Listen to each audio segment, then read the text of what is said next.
പ്രതിപക്ഷ നേതാവ് പിണറായി വിജയന്റെ കണ്ണൂരിലെ വീടിന് മുന്നിലാണ് ഉള്ളത്. അവിടെയും റെയ്ഡ് പുരോഗമിക്കുകയാണ്. സി കെ വിജയൻ, അവിടെയും റെയ്ഡ് പുരോഗമിക്കുകയാണോ? ഇതുപോലെ തന്നെ 6 മണിക്കാണോ റെയ്ഡ് ആരംഭിച്ചത്? വിവരങ്ങൾ എന്തൊക്കെയാണ്? ഏതാണ്ട് 6 മണിയോടുകൂടി തന്നെ എൻഫോഴ്സ്മെന്റ് ഡയറക്ടറേറ്റിന്റെ സംഘം പിണറായി പാണ്ഡ്യാലമുക്കിലുള്ള പിണറായി വിജയന്റെ വീട്ടിൽ എത്തിയിരുന്നു. പക്ഷേ വീടിന്റെ ഗേറ്റും പരിസരങ്ങളും ഉൾപ്പെടെ അടച്ചിട്ട നിലയിലായിരുന്നു. അതുകൊണ്ട് അവർക്ക് ഉടൻ തന്നെ വീട്ടിനകത്തേക്ക് കയറാൻ പറ്റിയിട്ടില്ല. പിന്നീട്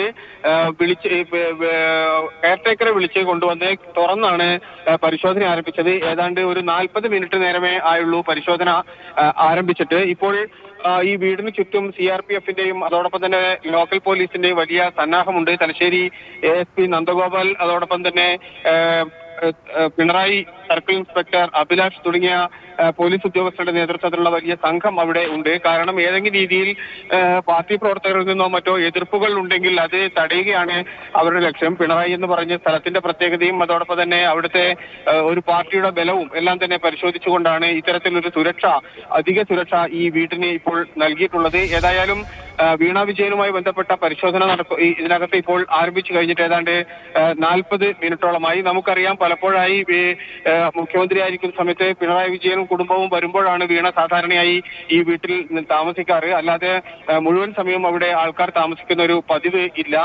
അത്തരത്തിൽ അദ്ദേഹത്തിന്റെ യാത്രക്കൊപ്പം വരികയും താമസിക്കുകയും ചെയ്യുന്ന ഒരു വീട് കൂടിയാണ് ഇത്. പക്ഷേ ഏറ്റവും CPMനെ സംബന്ധിച്ചിടത്തോളം, പിണറായിയെ സംബന്ധിച്ചിടത്തോളം ഏറ്റവും സുരക്ഷിതമായ വീട്, വിശ്വസനീയമായ വീട്, സ്വന്തം വീട് എന്നീ പ്രത്യേകതകളുണ്ട്. അതുകൊണ്ട് തന്നെ ഇവിടെ നടക്കുന്ന റെയ്ഡിനും അതിൻ്റെതായ ഒരു പ്രാധാന്യമുണ്ട്. ഈ സ്വന്തം വീട്ടിൽ നടക്കുന്നു എന്നുള്ളത്, അതും ഇത്രയും വലിയ പാർട്ടി സുരക്ഷ അടങ്ങിയ ഒരു വീട്ടിൽ നടക്കുന്ന റെയ്ഡിന് ആ അർത്ഥത്തിൽ വലിയ ഗൗരവമുണ്ട്.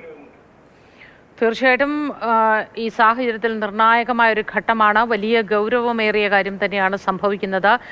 പിണറായി വിജയന്റെ കണ്ണൂരിലെ വീട്ടിലും റെയ്ഡ് നടക്കുന്നു.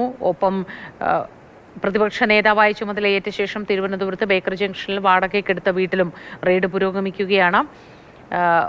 PM മുഹമ്മദ് റിയാസിന്റെ കോഴിക്കോട്ടെ വീട്ടിൽ, കൊച്ചിയിൽ CMRLന്റെ ഓഫീസിലടക്കം 12 ഇടങ്ങളിൽ റെയ്ഡ് പുരോഗമിക്കുന്നു.